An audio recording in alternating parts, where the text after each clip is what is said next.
let me explain what we're doing today. This is about the coin of the realm. So this is not an event about Bitcoin per se, right? Bitcoin is just the first of this species.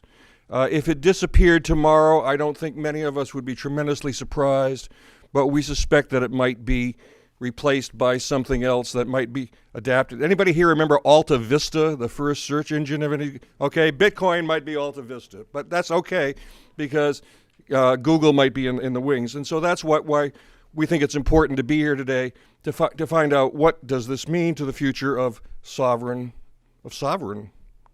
countries and their currencies. A little housekeeping. This is being live streamed, and as you can see, we've got video cameras here, so all of this is on the record. When it comes to Q&A, if you are chosen to share your wisdom, please wait for the microphone because, again, everything's being live streamed. When it comes your turn to talk, please remember to tell us who you are. And if you insist on tweeting, I have been informed that the hashtag is cryptocurrency, and actually we do encourage you to do that. Thank you very much. Let me introduce now Simon Johnson. Simon is going to explain it to us like we're five, what this is all about. Simon is a professor of entrepreneurship at the MIT Sloan School of Management. He is also a senior fellow at the Peterson Institute for International Economics and a member of the Congressional Budget Office's panel of economic advisors. He was the International Monetary Fund's chief economist and director of its research department. Simon, like I'm five. It's all yours. Well, thanks very much for that introduction. Thanks for the opportunity to speak today. And thanks for holding the event, Joel. I think this is the very good timing and exactly the right place to have an event on cryptocurrencies. And as you said, I think that the picture we should be looking at is exactly the broad set of cryptocurrencies. And obviously, there's going to be plenty of opportunity this afternoon to drill down into some of the specifics of Bitcoin itself. But my main point to you in the 12 minutes or so that I have is that money is always and everywhere mostly about politics. And cryptocurrencies are absolutely about how they're viewed in Washington and other capitals around the world, and how governments approach and think about cryptocurrencies is going to have a huge effect on precisely where this leads us and what is the economic and financial impact. And to try and get that point across and to try and explain more about why cryptocurrencies I think are so important for thinking about the future, let me talk about the past. Let me talk about the history of money, and let me break it into three pieces. I want to talk about silver in the 1690s. I want to talk about gold in 1896, and I want to talk about M-Pesa, which is a money transfer system that's developed in Kenya over the past 10 years. So first of all, silver in the 1690s. If I really had time, if I had 14 minutes, I'd go back to the 700s and really, get you warmed up on that. But let me start the story in the 1690s. In the 1690s, the British, or the English, if you prefer, at that time, have a very problematic currency with an enormous amount of counterfeiting. It's silver. It's primarily silver in circulation, but everybody is shaving a bit off the silver, taking a bit off the edges. This is a completely unsatisfactory system, and the government's having to go from time to time also. Mostly it's about private counterfeiting. The government at that time, the official consensus is they need to do a recoinage. What's a recoinage? You pull in all the silver and you remint it. You make the coins again using the latest scientific processes, which are completely secret at the time, state secrets. You put a milled edge on the coin and you tell people how much silver is in that coin and you put it back out into circulation. And this works. In fact, the man you put in charge of chasing down the counterfeiters and executing them is Sir Isaac Newton, the physicist. A very methodical guy. And I can tell you, if he was Attorney General today, we would not be having some of our problems in this country. But what is this about? It's about silver coinage, this Western tradition on which our entire monetary system has evolved. It's about a relationship between the government and the private sector. You bring your silver to the mint if you want to, if you like the price. And they will turn that silver into coin, or they'll give you the coin equivalent of that weight of silver. It's the private sector. If the private sector decides, to hell with it, I'm taking my silver to France, which is what they did, actually, because they didn't like the price set by the British Mint subsequently, the silver goes. You're out. The silver leaves the country. The private sector is making these key decisions about, in this case, the amount of money in the economy, which has a big knock-on effect. But it's the interaction between the private sector and the government sector that's giving you money, that constitutes money, even in this pretty basic form. So you say, well, okay, I understand that, Simon. The government's been involved in this. This, been a long history, and we've been up and down in various dimensions of this relationship. Why can't the government just back off now? Why not let us have a system which is the proposal from cryptocurrency, purely private? This is going back to a reference point, slightly idealized perhaps, but go back to a much earlier system. There is no government. We're anarchic. We're going to run this through our decentralized computer systems. No one can, arguably, we'll talk about the details, no one can issue counterfeits. No one can debase it. That's the premise. It's a physical fixed amount, or a virtual fixed amount in this case. What's the problem with that? Well, the problem is partly that money is about sovereign authority, and governments have been built on developing that power, and that power to determine what's legal tender and what's not legal tender, what you can use to settle all debts, public and private. But it's also specifically, absolutely about credit. Now, there's an interesting debate about, also going back to the Glorious Revolution in Britain in 1688, when exactly did the British state develop the ability to issue a lot of debt and to finance that debt through the private sector, through people voluntarily holding that debt at reasonable rates of interest? Some people say it was earlier, some people say it was later. I don't think that matters very much for this discussion. The important point is, by the mid-18th century, the British had established, and the Americans learned this lesson very well, this is absolutely Alexander Hamilton's key insight after the Revolution, that you can fund the government, certainly in times of national emergency, certainly in times of war. You can fund it by issuing a lot of debt, paying down that debt in peacetime, and the fundamental cornerstone or basis of that credit system is your money. And this leads us to gold, of course, because the U.S.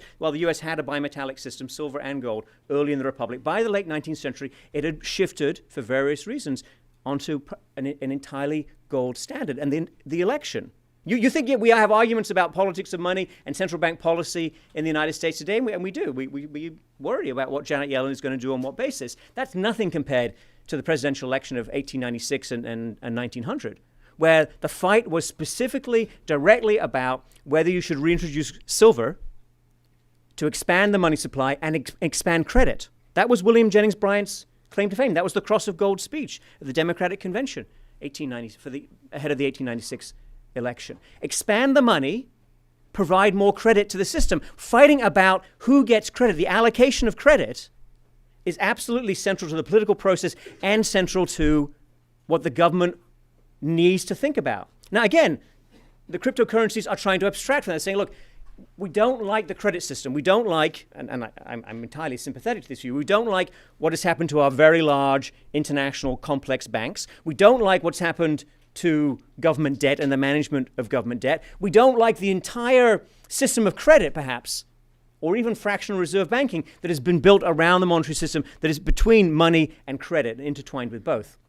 Look, I'm second to no one in being critical of our current system and the power within our current system. But I am urging you to think about what the backlash is going to be.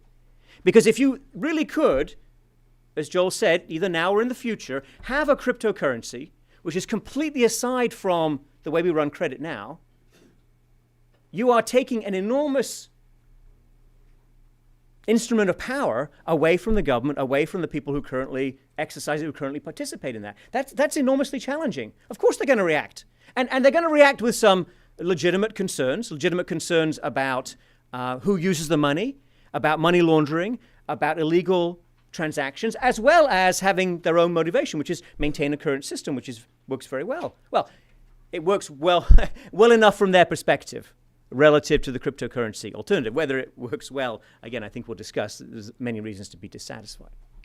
So I guess I'm a little concerned when people say, people from the Bitcoin community, other people say, look, we're not interested in the political discussion, Simon. We're not interested in representation in Washington or making our arguments in other capitals. We're just out of this system. We are constructing our own viable payment system. I can pay you, you can pay me in a way that bypasses completely all the official mechanisms, all the banks, all the governments. I honestly, look back over the history for yourselves. I don't think you can do that. I think that the point of exchange from your virtual cryptocurrency into goods, the government is going to have a lot to say about that. They're going to have a lot to say about the taxes. They're going to have a lot to say about issues of legality and illegality. This falls entirely within what most people regard as the legitimate mandate of government in the modern society. So, look, I'm all in favor of challenging the system. I think this is very healthy, and I think it leads on to better things. But are the cryptocurrencies going to win by just ignoring the politics and saying we set up our own system, it's perfect, we're just going to go about our business and ignore the politics? I don't think so. And that leads to my third and final point, which is about M-Pesa. So M-Pesa is a money transfer system that exists in Kenya, run through, so you can transfer money through the mobile phone system, through Safaricom. It works very well. You pay a transaction fee. It's a low fee. It's much, much better than what existed before in terms of ability to transfer funds within the country, particularly from big cities back to villages. Nobody, I think this is a couple of important points from this experience. First of all, nobody understood or anticipated how big the demand would be for this kind of money transfer at low cost. Very big pent-up demand to bypass the banks and not have to carry cash on the minibus going back home, or find somebody to carry the cash for you. All the other ways of transferring money, very problematic. Second thing is, it was made possible by an unusually, you might say surprisingly favorable regulatory system. Actually, the central bank said, go ahead and experiment, we'll see what happens. Central banks generally don't do this. Central banks in other parts of East Africa have not done this. M-Pesa is both very successful in Kenya and I think, unfortunately, not yet taken up enough in other places, including other parts of East Africa. It's a great opportunity.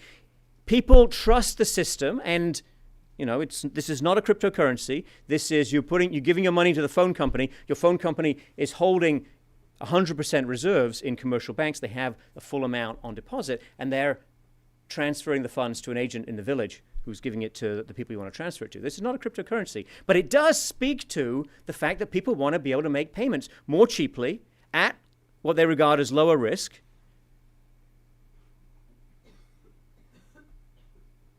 If the cryptocurrencies can do that, can deliver on that promise, there are many, many countries around the world that would benefit massively from this. There are many transactions, including transactions across borders, where we pay far too much in transaction fees.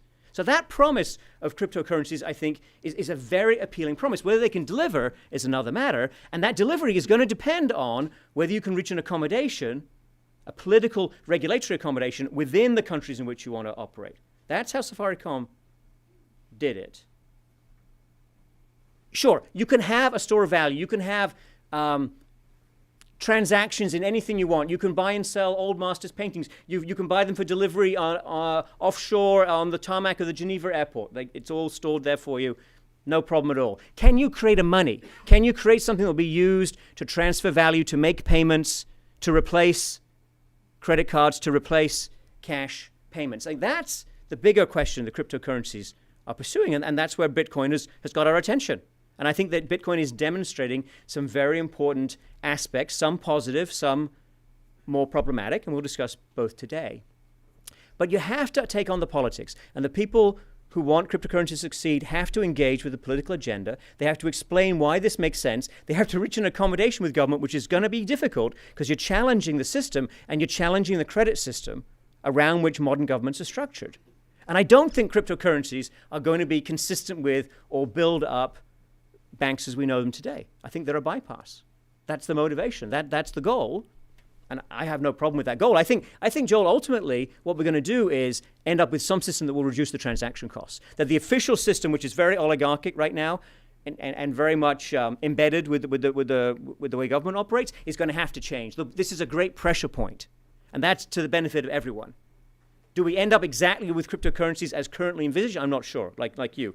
we'll see where this goes. But this pressure and this fight is going to be political. It's going to be technical. It's going to be about the economics. Sure, it's going to be about the structure of the financial system, but mostly it's going to be political. And that's why I'm looking forward so much to what we're going to discuss today. Thank you very much.